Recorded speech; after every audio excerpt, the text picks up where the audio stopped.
Welcome to New Books in Language. Today I'm talking to David Adger of Queen Mary, University of London, about his book, A Syntax of Substance.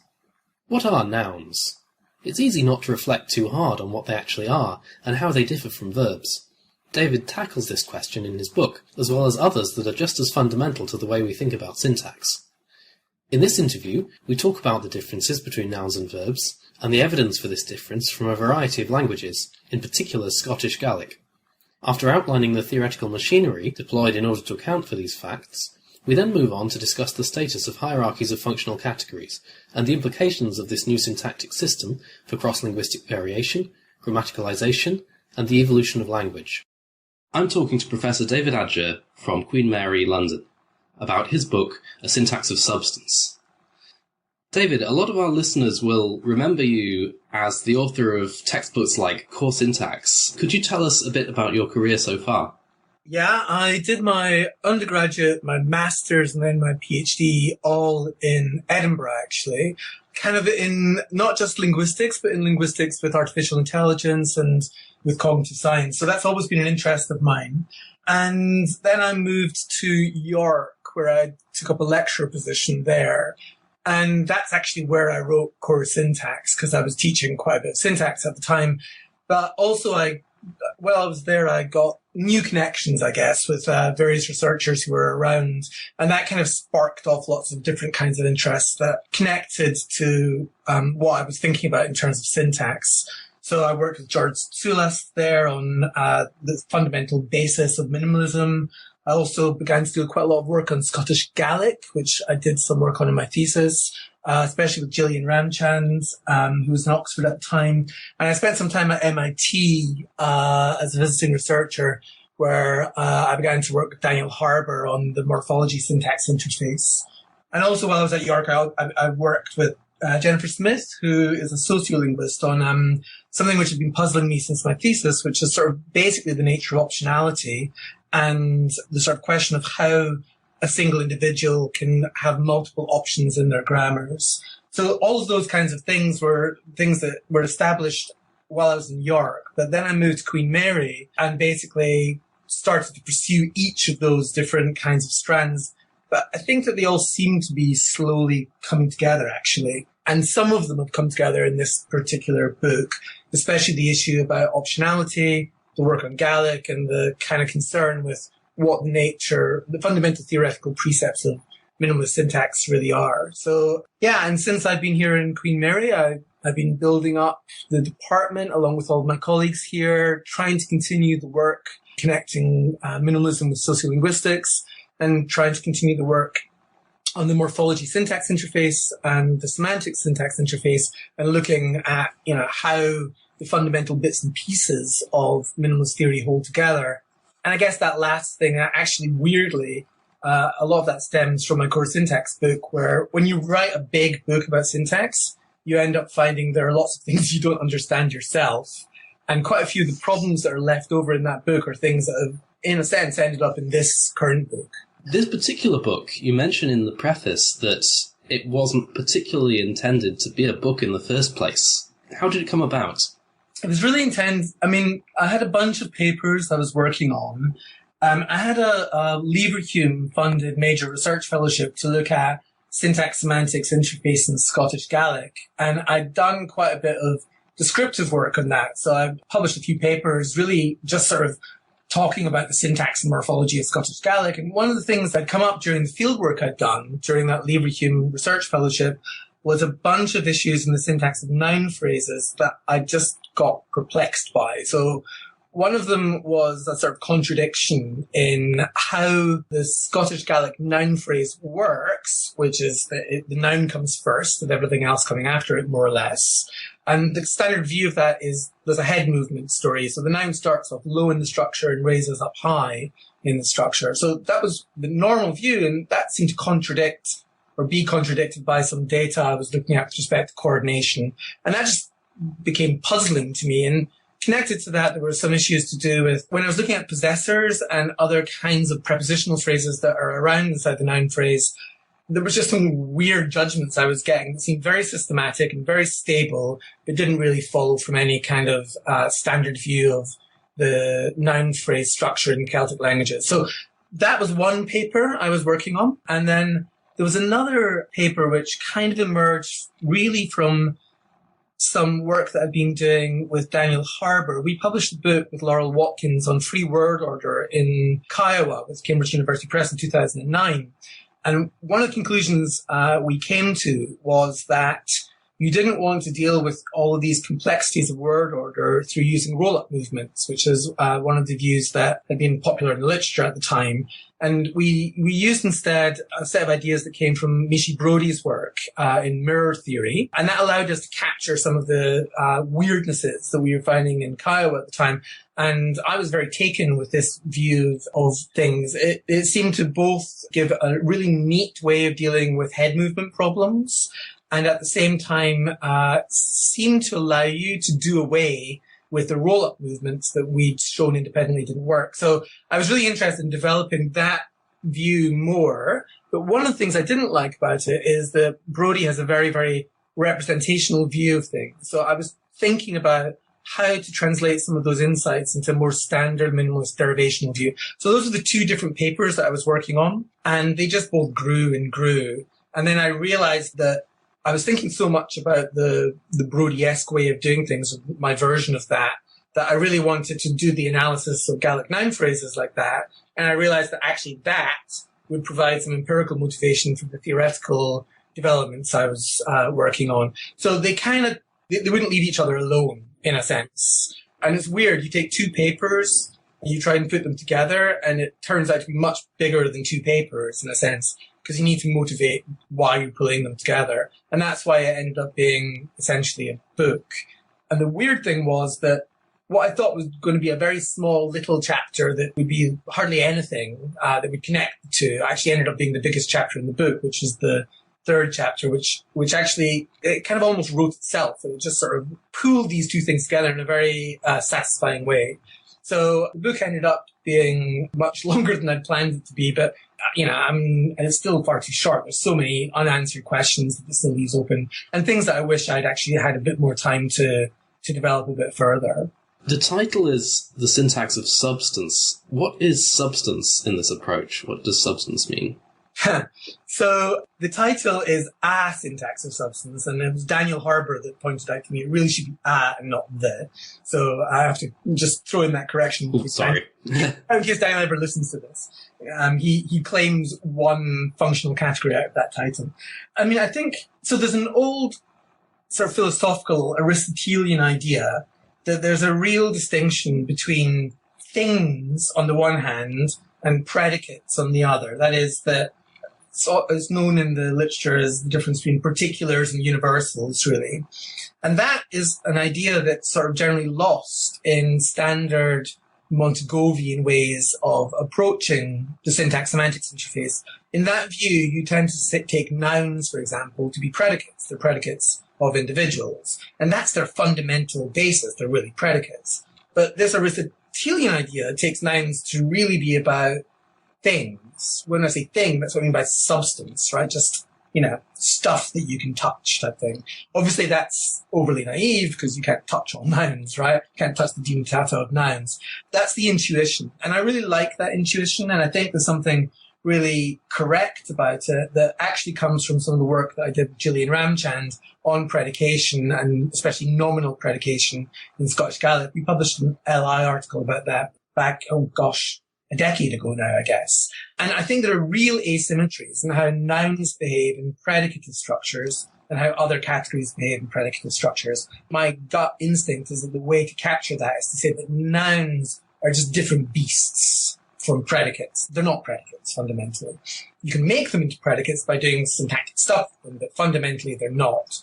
Now, that would mean that the development of nominal extended projection, so the way that you kind of build up from a noun into a larger noun phrase, or nominal phrase, is the development of something which is substantial. I mean, something which is substance at heart, and you develop that into something which can then be used to infer or quantify or whatever, rather than it being a predicate. at heart. So that's the sense in which I'm thinking about substance here. And actually, an early draft of the book attempted to develop a sort of semantics of this syntactic theory that I put together here, which runs along those lines. In fact, there's a footnote somewhere where I kind of mentioned that. But in the end, it seemed to me that that was just too orthogonal to the other points I was going to make. And it would, one, take far too long to develop, and two, I didn't really feel it. I mean, you could run the story I wanted to run without necessarily doing that. However, something of that does definitely remain in the book, which is that nouns are treated in the book as predicates of individuals, right? So as predicates of substance, stuff, as opposed to predicates of, say, situations or events, which is what verbs and actually other things are as well. So that idea still remains there. And I think that there is a fundamental thing that's at the heart of the book, which is that nouns are quite different from verbs in how they connect with their putative arguments, or at least there's a certain lack to nouns in the sense that they can't be predicates in the same ways that other things can be. And that definitely comes through in the book in terms of how I treat what other people think of as arguments to nouns. So this emerges in the book as OGRE, right? Yeah. One of my acronyms, yes. Could you then explain OGRE? OGRE is just a generalization. It's not my generalization, really. I think that many people have noticed this over the years. It stands for the Optionality Generalization for Relational Expressions. And all it means is there's a systematic fact about how nouns connect with things that you would intuitively or pre-theoretically want to say were their arguments, which is that nouns always, at least I argue always, have optional arguments, whereas verbs are idiosyncratic in whether their arguments are optional or obligatory. So there's a real distinction there, which it doesn't just hold in English. I think it holds in all languages, which is that nouns' putative arguments are always optional, whereas verbs, they can state whether their arguments are optional or obligatory, or obligatorily, there's no argument there. And that struck me as something very strong as a cross-linguistic generalization, that under the standard Montagovian view, which is that nouns are predicates in the same way as verbs or adjectives or whatever are predicates, that just doesn't follow in any obvious way from that standard view. You need to say something extra. And people have noticed this before. So Rappaport and Higginbotham and, to a certain extent, Grimshaw, although Grimshaw wouldn't completely agree with me, I don't think, and Zubizarreta as well. This is this distinction between nouns and verbs. But the way I deal with it is it's a little bit like the way that Higginbotham does. I say nouns just don't have any semantic arguments, not that are realizable. I mean, the extent that they might have entailments of, other entities around when you say something, even then I don't really buy that. But they certainly don't have arguments in the same way that verbs do. Right, so things like kinship terms, like mother and father, where you have to be the mother of someone or the father of someone. How do you deal with those in the book? So I think there's a view which says, oh, look, this noun or this verb entails something else to be existing when you use it. And therefore, that thing is an argument of that noun or verb or whatever. And I think that that's just a wrong assumption. Entailment is entailment, and it's a completely distinct thing from whether there's an argument present or not.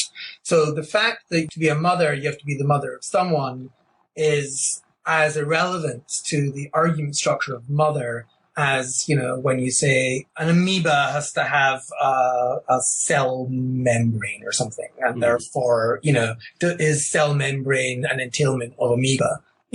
I mean, so there's a sense in which entailment, lexical entailment, is, if not orthogonal, at least not determinate of whether something has an argument or not. Now, there is a question then about, is it the case that syntactically kinship nouns require an argument? Well, there are clear counterexamples to that. So if I say, Mary is a mother, right, you don't need to say Mary is a mother of 3 daughters or something. You can just say Mary is a mother, okay? Now, you might say, well, there's maybe some other stuff going on there. And what about cases like, an uncle fell down the stairs or something like that? That seems a bit weird, just to say an uncle fell down the stairs. But in the book, what I argue is that weirdness is not the same as the weirdness of if I say, I hit, right? Where you drop the complement of hit. It's a different kind of weirdness. And I think what it's got to do with is that kinship nouns kind of have a pragmatic requirement that comes with them, which says something along the lines of, I've got to be easily identifiable.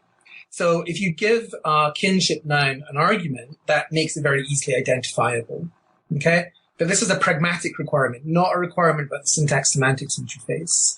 And I give some examples in the book to show that if you manipulate discourse context, then it becomes very, very easy to have these kinship nouns with no syntactic argument present. So putting all that together, that allows you to say essentially that even kinship nouns in English, which look like the most relational of relational terms, really don't have arguments present at the syntax-semantics interface as a requirement of their lexical specification. And that seems to be different from what verbs do. So, if I just said, I hit yesterday, there's something syntactically wrong with that. Mm. And you can get around that by doing various kinds of things. You can have generic operators binding null pronouns and stuff like that. But basically, there's a fundamental distinction there. So I think that there are no relational nouns, actually. Nouns just denote substance, right? They just denote stuff directly. They never denote relations or any higher order elements than that. There is, of course, a question about what happens with nominalizations. So when you've got a verb and you turn it into a noun, does that noun end up having arguments? And that is a question I don't really address in the book. And I've left it aside because I don't really yet understand how nominalizations work. It could be the case that there is a VP inside a nominalization. That's what OGRE has argued, for example. And in that case, all of the normal DP requirements for things to be there would hold. And that would be consistent, of course, with Grimshaw's earlier work, which argues that event interpretations of nominals do have obligatory arguments. So I concentrated in the book not on nominalizations, but on ultra-nominal nouns, nouns that are not events in any sense. And for those simple nouns, I think it's very straightforward. I think that the arguments are very compelling that they don't have arguments as part of their lexical specification. Staying with noun phrases then, in chapter 4, you talk about something called the PP Peripherality Generalization. Could you explain that? Yeah, so the PP Peripherality Generalization is a generalization which I have not typologically tested, but I've not yet found obvious counterexamples to. Well, let me come back to that in a second. There are some interesting counterexamples. So PP Peripherality says, when you've got an intersective adjective, like, green or something like that, and also adjectives like big, they are in closer constituency with the noun than putative arguments of that noun, which appears prepositional phrases. Like if you said something like a big picture of Mary, your linguistics 101 would tell you that it's really picture of Mary, and then you apply big to that. In what I've been arguing for is really that what you've got is big picture, and that's constituent, and then of Mary is then applied to that. If that's correct, then you expect to see whenever you have both the adjective phrase and the prepositional phrase on the same side of the noun, that the adjective phrase should come closer to the noun because it's in syntactic constituency with it, right? So that means that if you had a language which had everything after the noun, like Scottish Gaelic, for example, you'd expect to see picture big of Mary, and you wouldn't expect to see picture of Mary big. And that seems to be true of noun initial languages. In the book, I go through a bunch of different language families which have noun initial noun phrases, and in all of them, you get noun, adjective phrase, prepositional phrase. That's interesting, right? That you don't find noun, prepositional phrase, adjective phrase, which you would expect to find if adjective phrases are external to a constituent, which is the N and the PP. So that's what you find in noun initial languages, and I didn't test this to such great extent, but you find a very similar thing in noun final languages. You tend to find PP, AP, N. Actually, it's more interesting than that. I'm not sure that there are any PPs in noun phrases in noun final languages. they look weird. They don't look like normal PPs, many of these things. That's another project. That's something to look at in more depth. So what PP peripherality says is, as a general typological generalization, simply that within a noun phrase, when you have both the adjective phrase and the prepositional phrase on the same side of the noun, the adjective phrase will come closer to the noun, and so the prepositional phrase will be peripheral. And in general, that's true. Where it's not true tends to be in situations where you have a focused adjective phrase or a heavy adjective phrase. So you see this in languages like Spanish or in Hebrew, not in all languages, interestingly, but in certain languages, what you get is those heavy or focused adjectival phrases can come to the right of the prepositional phrase. But those are in marked special orders. And so I take them not to be a threat to the PP peripherality generalization, because that's a generalization about how structure emerges in order, rather than about extra particularities about how focus works or how headiness works. But what's quite interesting is that actually, even in noun initial languages, and this is something I don't understand yet, there are differences in whether the adjective focused or heavy can ever come after the prepositional phrase. So I just said that in Romance languages it generally can, and in Semitic languages it generally can. In Polynesian languages like Hawaiian it can't, and in Celtic languages like Gaelic or Welsh, again it can't. So actually there's something more to be said about when this way of using focus to get around PP peripherality can happen, which is yet further grist in the mill, that it's an extra kind of thing going on there. In terms of the other direction, I think there are also cases where you find in head final languages, noun final languages, you also find adjective phrases outside, that is to the left this time, of the prepositional phrases.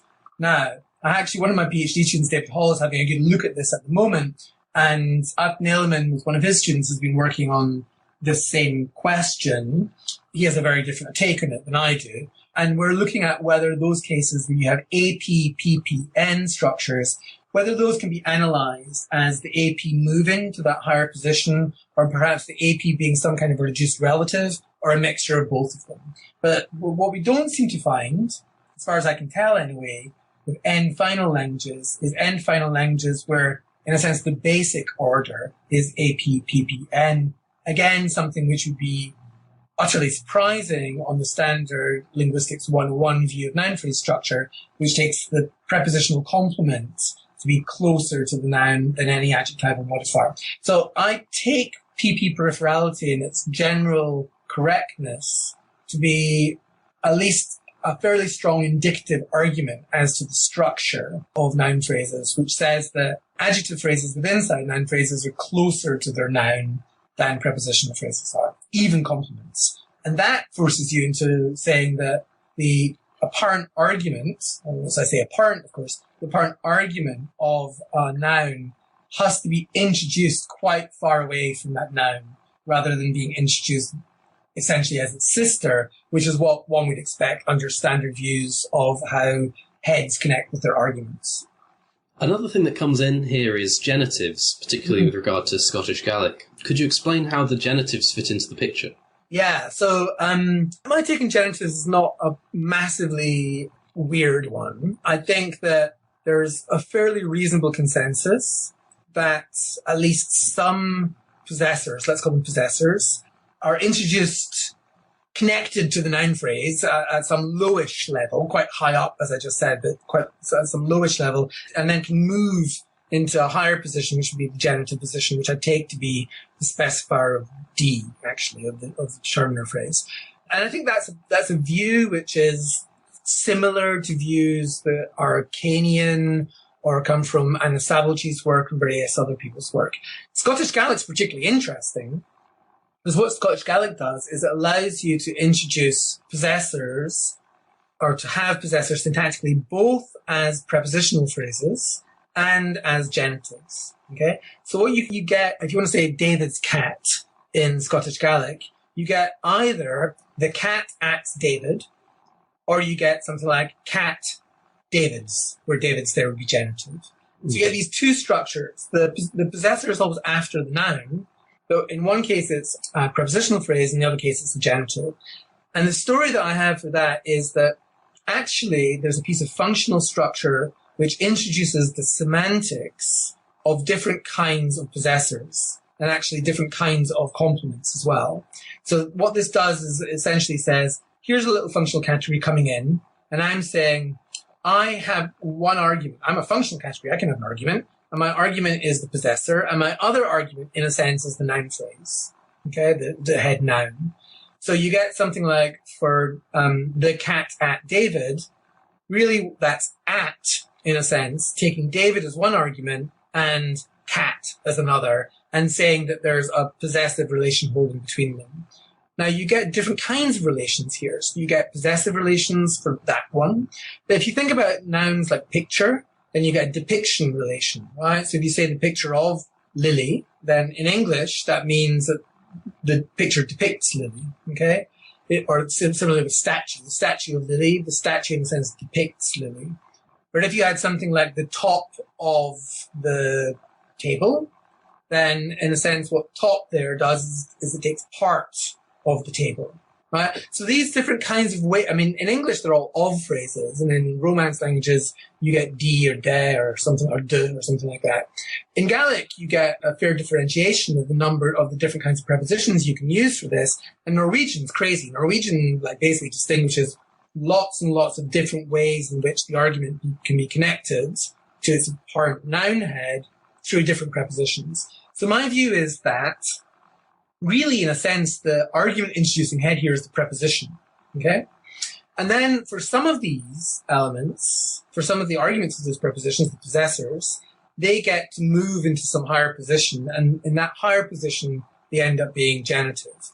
And what this predicts correctly, I think, is that the semantics of genitives is a superset of the semantics of all of the various prepositional elements that a language allows, plus perhaps some more. And that is, so if you say that basically what's happening is that the possessor or the part or the depiction or whatever, all of those things are introduced low down, low-ish down, higher than adjectives, but low-ish down via prepositional phrase, and then they can raise away into a higher position and be genitive. Then you can see how you could raise from either a part prepositional phrase or a possessor prepositional phrase or a depiction prepositional phrase or a kin prepositional phrase and so on up into the genitive position. And the genitive then has no inherent meaning of its own.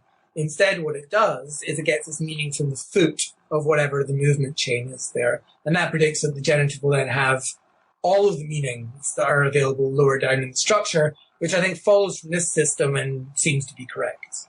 Thank you. Let's move on to some of the bigger questions that are raised by the whole new system, because this really is, in the early part of the book, a whole new way of doing syntax, and some of the assumptions are quite alien from from what would usually be assumed in minimalism. For instance, in classic minimalism, you've got merge. Merge puts together two different syntactic objects. That's why your trees are always binary. But in this book, we get unary branching trees. How does that happen? Quite a lot of unary branching, in fact. Yeah. So the simple way that happens is, I mean, you're right. What merge does is merge is a binary operation. Takes two elements and it combines them into a larger set containing those two elements, right? Merge is stated typically in set theoretic terms. And once you state merge in set theoretic terms, in order to get the binary trees, you need to put in a statement that says, and the two elements better not be the same, right? Because in classical set theory, if you take two things that are the same, let's take the number 3, and let's take the number 3 again, and then we merge, create a set containing those two distinct things, both of them are the number 3, then what we get is a set containing just the number 3 with cardinality 1, okay? So that's the way that standard set theory works. Now, if we take seriously the view that merge is set theoretic, okay, now we don't need to take that seriously, but imagine we did, then it simply follows that if you allow merge to be set theoretic, you better disallow taking two things the same if you want to maintain binary branching. And what I say is, well, let's just get rid of that stipulation that you need to make in the definition of merge and say, just merge anything you like including two things that are the same, which immediately gives you a set of cardinality 1, which you can think of as a unary branching tree, right? It's got one element inside it, but it's a larger structure containing that one element. So I think if you simplify the definition of merge by removing the ban against merging the same thing, then you automatically get self-merge. That is, you automatically get a structure which can be represented as a unary branching tree. Again, I'm not the first person to say this. So Guimaraes pointed this out long time ago, and Kane in one of his papers makes the same point. But they use it essentially to solve a problem for the LCA, the linear correspondence axiom, which won't order the lowest part of the tree, right? So the LCA, if you merge two things into a single unit in a bare phrase structure kind of way, then they're unordered by the LCA, which should immediately chuck that tree out. So what Kane and Guimaraes do is they say, well, let's just say that the root of all trees is unary branching. You merge the same thing. And then from that point, you've now got something that you can merge a head to. And you've got a head phrase asymmetry, and then the LCA is fine. The LCA is happy. So they use that unary branching just for the first step. I just use it for everything. I just allow trees to branch in this unary branching fashion using self-merge, where we merge the same thing, wherever it wants to do that, right? And the reason I do that is actually this is something that emerged from writing core syntax. Years ago when I wrote core syntax, I became really unhappy with what I saw as the only really available way to order the functional categories in an extended projection, right? Which, and what people typically did, and what I did in the very, very first edition, the very first draft of core syntax, is I used selection. I said, D selects num, and num selects n, or little v selects big V, and say T selects little v, and C selects T. Then if you think to yourself, what is that selection, right? It doesn't look like selection as we standardly understand it. Because, for example, you can have things like negation in between T and little v. So, and we can have aspect in between T and little v. And we can have progressive between T and little v. So that essentially means that you need to specify the selectional requirements of T as T can select either neg or prog or pass or perf or little v, which is really hideous, right? It's just ugly. So I didn't, I didn't like that. And the solution I had to that in core syntax was I'll just stipulate the order. Just stipulate this, I called it a hierarchy of projections. Now, at exactly the same time, other people were coming to this view, well, actually slightly before me, Michael Starke, in his thesis, had come to a very similar view on entirely different grounds, where he essentially said, look, you need to independently stipulate the sequence of functional categories. He called it FSEC, and you have a functional sequence that needs to be independently stipulated anyway. And actually, Edwin Williams, in his representation theory book, had come to a very similar conclusion that standard selection is not the same as the selectional relationship between functional categories. And actually, I think Jane Grimshaw probably was the first person to say this in her extended projections paper way back in the early 90s. And that paper was a huge influence on me. I was actually at the LSA Institute where Grimshaw taught that extended projection paper. It was funny, I remember her saying, oh, I'm meant to be teaching you about normalizations, but I've been working on this instead. And she taught this amazing class on extended projection. And it was just beautiful. And that class has really influenced me all the way through all the things I've done. And it emerged in my core syntax textbook as this hierarchy of projections. So essentially, you've got a bunch of different people saying, independently, we need to state the hierarchy of functional categories within an extended projection. It needs to be stated independently. Doing it via selection is a really bad way of doing it. It makes everything really ugly. So why don't we just state it? And that's, so once you, I am getting back to self-merge, right? But once you do that, once you just state it and you say, okay, well, we need to state this hierarchy of projections, and you say self-merge is available giving you unary branching structures, we can just put those two things together and say, okay, well, what that means is that we can divorce labeling, that is the hierarchy of projections, we can divorce labeling entirely from structure building. So what you do is you use merge to build your structures, and you go and look elsewhere and find out what the labels of those structures are. And once you do that, why do you need to have a functional head? Then you don't need to have binary branching, in fact, because your labels are given independently. And again, that's an idea that's in Michael Starker's work, and it's rather, I mean, he deals with it rather differently than I do, but it's the same basic underlying intuition that essentially you can have the labeling done outside of the introduction of functional heads, which means you can get rid of functional heads, which is what I did. This is what makes the trees look weird. Which again is a pretty drastic move for a field of minimalism used to having all of these functional heads in the lexicon behaving like other lexical items. Yeah, but they don't, right? I mean, so, functional heads are really distinct from other lexical items. There's an enormous amount of psychological evidence that they behave distinctly. They behave distinctly in acquisition from the major lexical categories. There's an immense frequency difference between them. So each functional head has a very small number of elements, right? But they occur very, very, very frequently.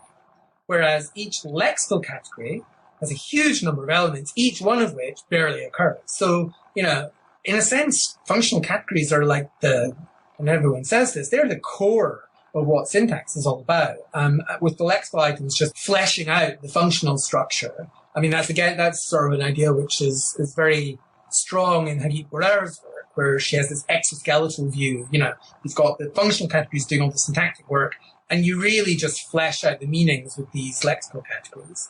And I think that, there's a very, very strong set of reasons, even within minimalism, to say that functional categories are different things from lexical categories. Now, the way I do it is particularly radical, because I say lexical categories are lexical items, and they are involved in building structure. Functional categories, for me, are not lexical items. They don't build structure. They're not involved in building structure. All they do is label structure, which is built essentially out of merges, lexical categories.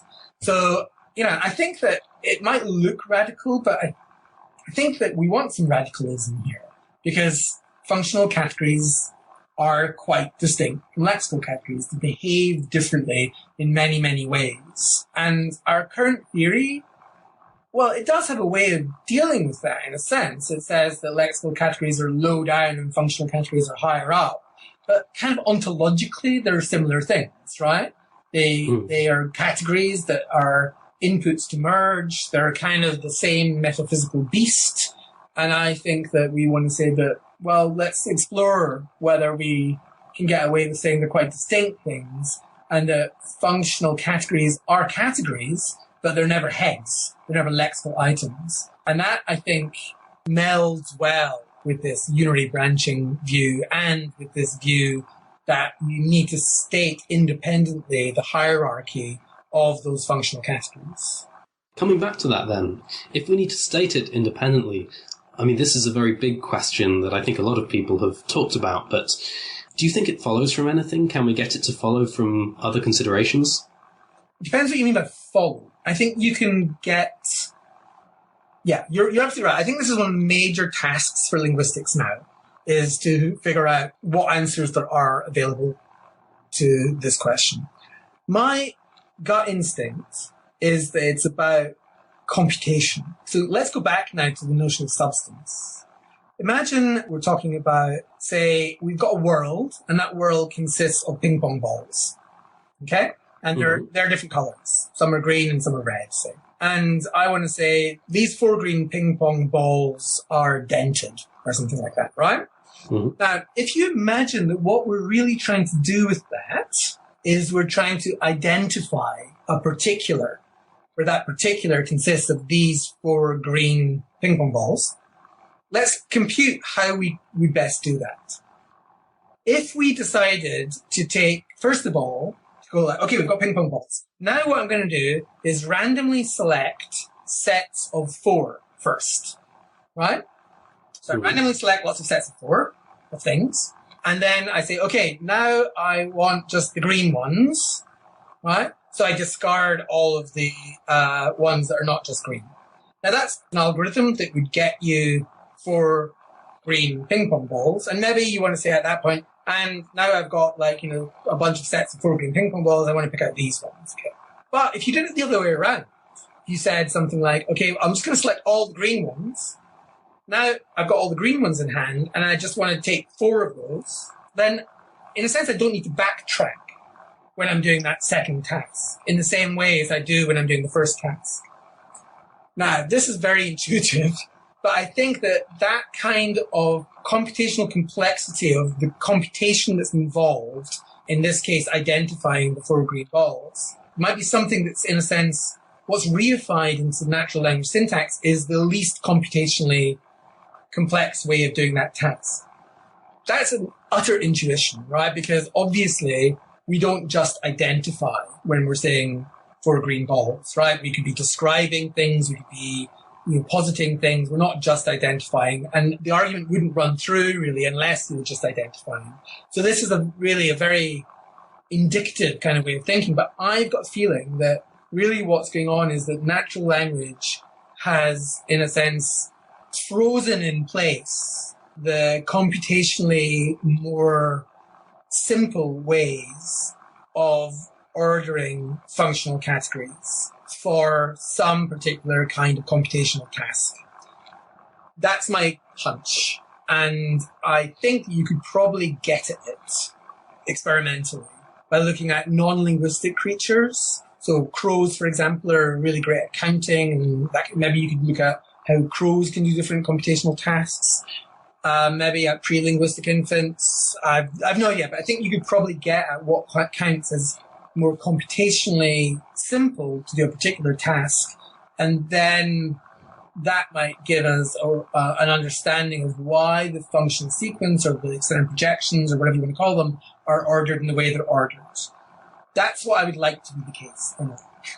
And so that would help in saying that this functional sequence is not just an arbitrary fact about language. Exactly. Maybe it follows from other aspects of cognition or...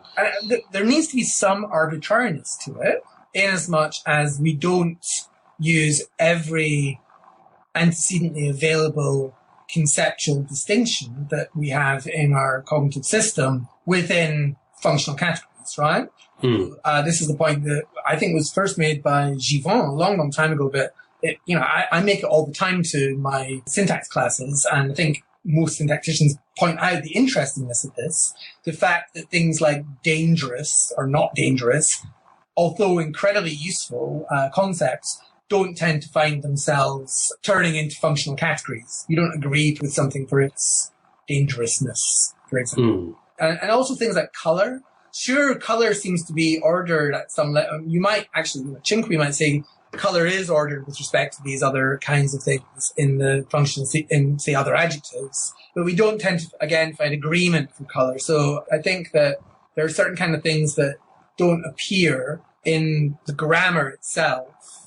And so there must be a certain amount of arbitrariness to this process of what antecedently available conceptual distinctions are made, are turned into pieces of grammar, are turned into essentially labels of functional categories. So there's some arbitrariness to it, but I think that the ordering is not arbitrary. I think we don't understand the ordering yet. I think it's maybe much simpler than we give it credit for.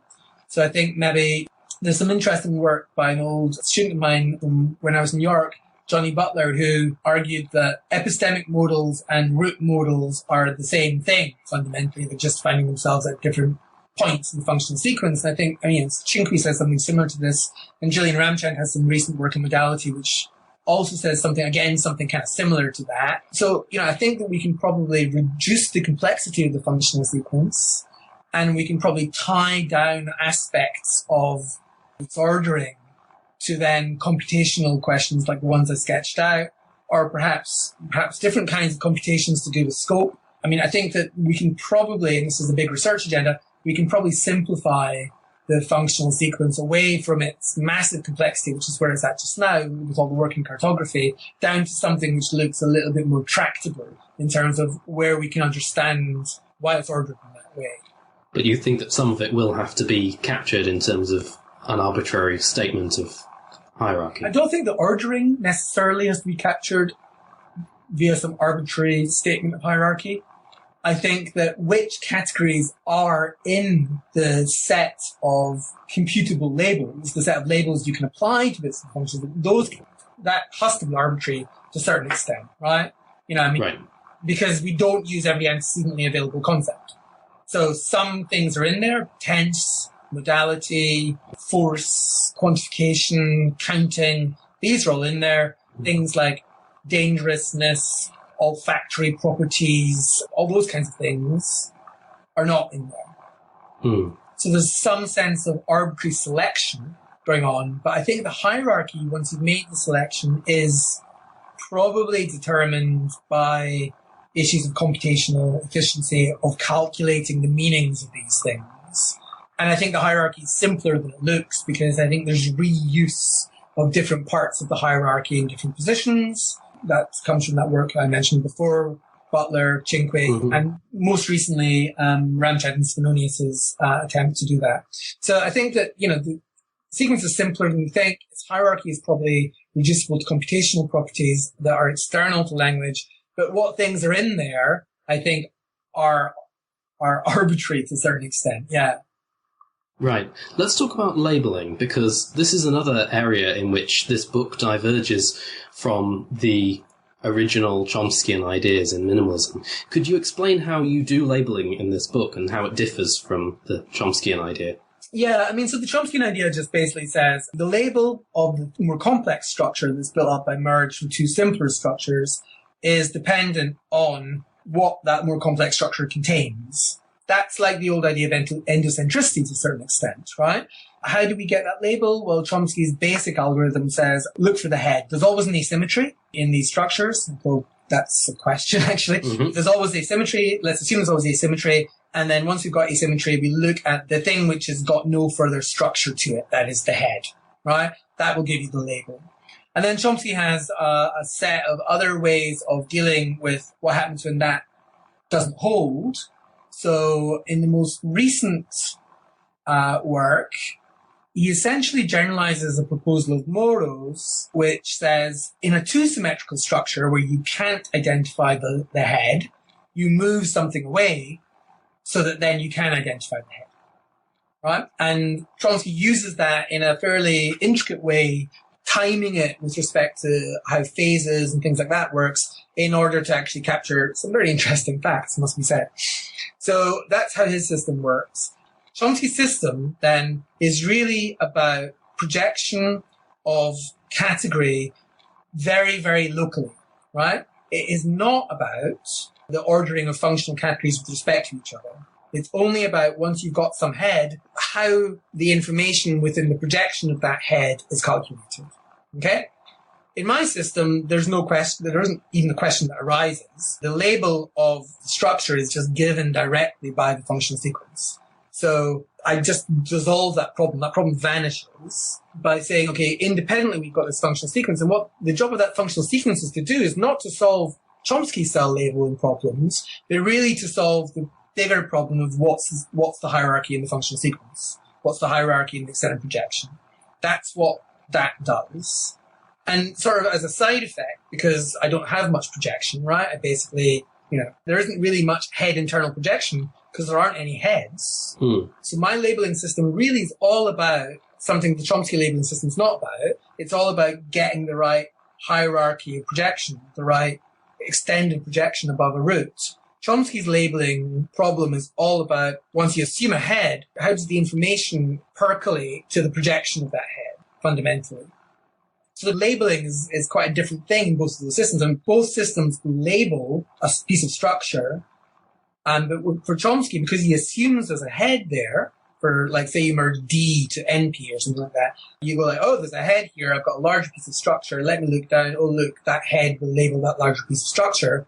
But of course, I don't have a head. So all I do is I go off and I look in the functional sequence, and the functional sequence says the next label up is D, and the next label above that is K, and whatever, right? So my system is built to solve a different problem for Chomsky's, because Chomsky's problem doesn't arise in my system because I don't have any heads. Labeling then, for you, and I think probably for everyone, has to be some sort of operation that's separate from merge per se. And if it's an operation, that raises interesting questions about whether it's part of universal grammar, whether it has analogues in other domains, and how it might have evolved. Do you have any speculations about that? Okay, so I guess that question teases itself into a number of distinct questions, right? One of which is, how has the hierarchy evolved, say? And I think we talked about that already, right? I think that in a sense that's a reification. So actually there's an interesting question about whether that's phylogeny or ontogeny, right? So let's take that question first. How the hierarchy evolved? I think that that's got to do with computational questions being reified into this syntactic hierarchy. Does that happen over evolutionary timescales, or does it happen over developmental timescales? Big question. One might imagine that it actually happens over developmental timescales. This is a little bit like Yang's story. You might say that all of these possible orderings are actually available at birth. And then what happens is that some of these orderings are maybe even are just pruned away by thinking, effectively, right?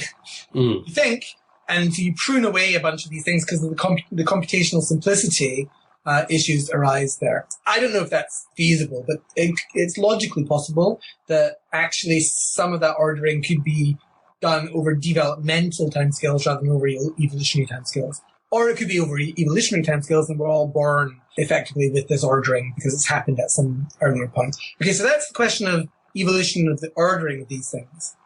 The labeling mechanism itself is, for me, kind of fundamental to how the structures are interpreted.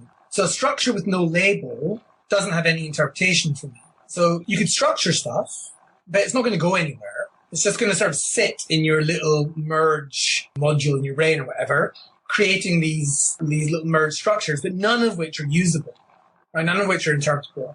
So unless you're able to label one of these structures, it can't be hooked up into how you think effectively, right? Into this, what Chomsky calls the conceptual intentional interface. So labeling, I guess, feels to me like a separate requirement than the structure building requirement. And you can imagine structure building quite happily going along and not being usable. In fact, maybe lots of animals have it. Maybe it's just, it happens all over the place, but it's just not usable in the absence of labeling. I remember having this conversation with Peter Svenonius about a decade ago in a bar in Tromsø at some point, that the idea would be there's not just one mutation, that is the one that Chomsky talks about, but another mutation, which is the mutation that essentially says, oh, now we can connect these structures we build to categories of the language of thought, effectively. Maybe this is the language of thought, right? So there would have to be two, this again, ridiculously speculative. There have to be two things going on, one of which creates structure and the other one of which labels the structures. The labeling is required for you to do anything with the structures. And then maybe there's a third one, which is the externalization of these structures, which is what Hauser and Chomsky and other people have speculated about again. But these are all kind of, when I said I had this conversation with Peter Svenonius in a bar, at some level, these are conversations which are worthwhile having in bars at the moment. I'm not quite sure whether we have anything remotely concrete enough to work with to say that there are conversations that's worth having, in any other way. Yeah, it's hard to see what the evidence would be exactly for or against. Yeah. Okay, let's talk a little bit about language variation in this type of approach, because we have at least two different lexicons, or lexica, I guess, in this kind of approach. We've got the lexicon of categories, which we can say by hypothesis is universal, and a lexicon of roots, which is going to vary from language to language. Yep. And then we also have what labels can transition to which other labels, which is language specific. And labels, in addition, can have second-order features. Yes. So are all of those potential loci of variation? Yeah. So I think that those are all loci of variation, which I would assume that there is good evidence in the primary linguistic data for. If we say that there's a universal hierarchy given, right? And imagine that hierarchy contains, honorifics in Japanese or something like that, right? The kind of honorifics you find in Japanese. I don't know if it does, but that kind of thing, right? Something we don't obviously have in English. There are two logical views of this, right? You could say, no, those functional categories are always there, And because they're always there, we don't need to say that there's any language variation there. It's just that they're not pronounced in these languages and they don't have any effects on pronunciation. And maybe their semantics is a default or something like that. So that'd be one view. I think that something like that is the view that Cinque takes. Mm-hmm. The view that I take is that those things, I don't know if I've really got an argument for this, but the view that I take is that actually there are cases where functional categories are genuinely missing from languages. Right? So, it's really just a plausibility argument, which says in English, we don't have all of the things that we find in all other languages. And that's something I said way back in the 2003 textbook, right? There's options in the hierarchy of projections, and some languages just don't choose those options. Now, it may be the case that all languages have to choose certain things. So there may be particular categories that are not loci variation because perhaps they're needed by the interpretive systems, right? So perhaps, in order to have a label for a binary merge case, you need to have a case head or something. It could be the case that there are things that are always there. Okay, that's the kind of Vergniaud intuition about case. All languages have abstract case. So perhaps there really is abstract case always present at the top of the noun phrase, for example. But then that leaves open the possibility of other functional categories not being there. Now, how does a kid learn that? Well, I take it to be the case that the kid essentially prunes away all of the possibilities that it's given by universal grammar when it's born. Again, that's the sort of Yang approach. You sort of say, I've got all of these possible grammars, all of these little, in effect, little strings of potential extended projections. And what the primary linguistic data does is it attaches probabilities to those. So they sink low or they come up high in the grammars you have. And eventually you end up with the grammar of the language that's around you. So that would be whether a functional category is available or not. They all start off being available, wherever they may be, but they're kind of pruned away in a Yang kind of fashion. So that's one aspect of language variation, the presence or absence of the functional category. Now, the second order features issue, this stems from some work that I did with Peter Spanonius and actually comes out of, kind of interestingly comes out of core syntax. Ash Aside and Ida Toivonen did a review of core syntax in Journal of Linguistics a while back and took me to task for the laxity with which I dealt with features in that book. So I got a bit grumpy about that and I was like, okay, so I need to get features to work properly. And I spent some time replying to them, and then I did some work which was quite influenced by my colleague Daniel Harbour, but also by long conversations that Peter Spanonius and I had had about this, about the sort of distinction between what typically is known in minimalism as strength or uninterpretability or this kind of stuff versus interpretable features. And it seemed to us that really what you wanted to do is to say that the kind of things that we have, which are sort of instructions to the PF interface, move something to this position or pronounce this thing or don't pronounce it, are properties of features. So they're second order features. And the feature is just a property of an item, then, or say a label, then these are second order properties of that label. So they're properties of features of that label.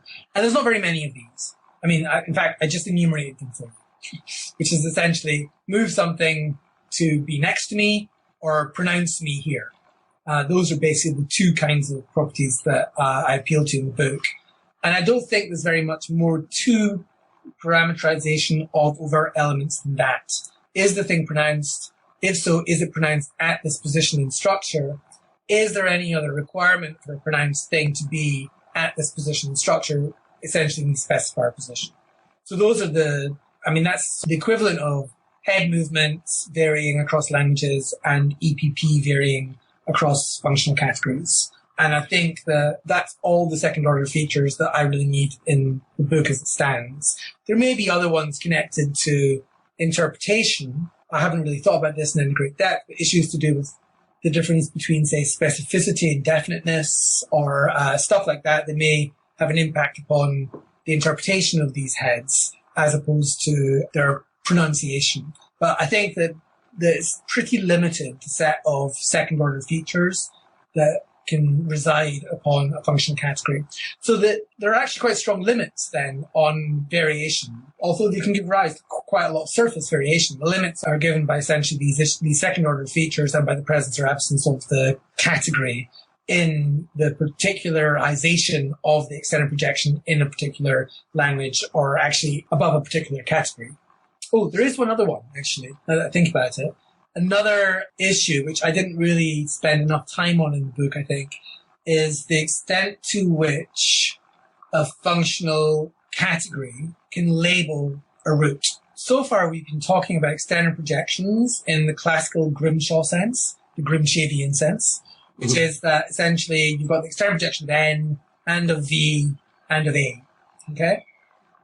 But one thing I allow in the book is that certain roots can be labeled with something which is much higher in an external projection than just N, A, or V. So the analysis I gave, for example, English modal auxiliaries, is that we've got a root like may or can or something like that, and that probably was a full verb at some point. But what English has ended up doing, and this is a historical change rather than an evolutionary change now, is it's decided to essentially rootify a functional category like modality with that verb. So you get that verb then sort of essentially starting off as extended projection somewhere in the middle. And that's how I deal with essentially what are often dealt with as auxiliaries taking VP complements. I actually have the auxiliary as the head taking a VP specifier. So that's another way in which languages can vary, because I would guess that the different languages might choose to rootify different functional categories. That opens up an interesting perspective on grammaticalization as well. Grammaticalization as rootification. Exactly, yes. Which isn't in the book anywhere, but I gave a series of lectures in the Himalayas last year as one of these LISM courses, where people got very excited about the use of light verbs in Indo-Aryan languages and how this might be a way of thinking about light verbs, especially in historical change, where the light verb stops being a main verb and then becomes rootified, or rather the category, say, of, certain kinds of categories, functional categories, become rootified with these light verbs. And then that sort of flips around the structure and gives you essentially a head final structure for these. I didn't really pursue it any further than that, but I think there are potential research questions in there about whether this makes predictions about ordering effects in light verb constructions or not. And I don't know what they are yet, because I haven't spent time thinking about that. Right, thanks. Well, now I think, because we're running out of time, there's lots of other things I'd like to ask you, but for now I'll just ask, what are you working on at the moment, and what are you planning to work on next now that this book has been on the shelves for a while? I said before the book didn't have as much in it as I really wanted, and part of the reason for that is I knew I was going to become head of school of a very large school here at Queen Mary, and I knew that would put paid to my research time for a while. So I worked very hard to get the book out and done, partly because I knew I wouldn't have a great deal of time for other bits of research. However, luckily I have amazing co-authors, and so I've been working recently with Jennifer Culbertson, who's currently at George Mason University, and she is a linguist who uses artificial language learning experiments. And we've been applying artificial language learning methodology to looking at actually some of the questions that we were talking about earlier on, which is, the ordering of things in the functional sequence. So we just had a paper published in the Proceedings of the National Academy of Sciences, which looks at things like these 4 green balls, those kind of examples I was talking about earlier on, and tries to see whether the way that we represent these internally is via just linear transitions between the elements, or, as every good minimalist would think, via structural relationships between the elements. And we have some good evidence, I think, that there has to be the latter. So I'm quite interested in taking that work, which we did on English speakers, and applying it to speakers of other languages which have different kinds of orders. So this general issue of how structural hierarchy maps onto linear order is one that I'm thinking of looking at in a different kind of way with Jennifer's help in terms of these artificial language learning experiments. So that's one thing I've been looking at. I'm also still doing this work with sociolinguists, which involves attempting to deal with this question of individual level variability in grammar. Essentially, what kind of options are available to an individual? How are they modeled theoretically?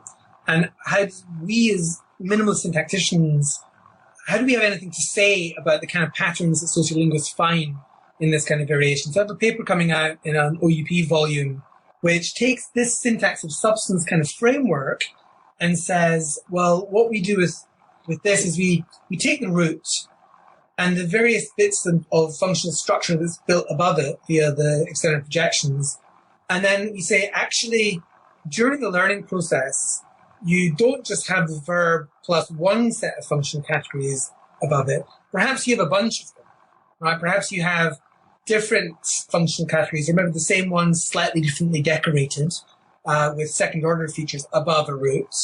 And then we have essentially those roots plus that sequence of functional categories are phonologically identified as lexical items that can be just, they're like compiled lexical items. They're things which are they're compiled into our grammar, and then we use those rather than using the fundamental, merge and agree type mechanisms that we use during the acquisition of our grammar. So then, although those are still available, merge and agree and all that kind of stuff, we've also got a set of heuristic compiled bits of structure that we can just use online.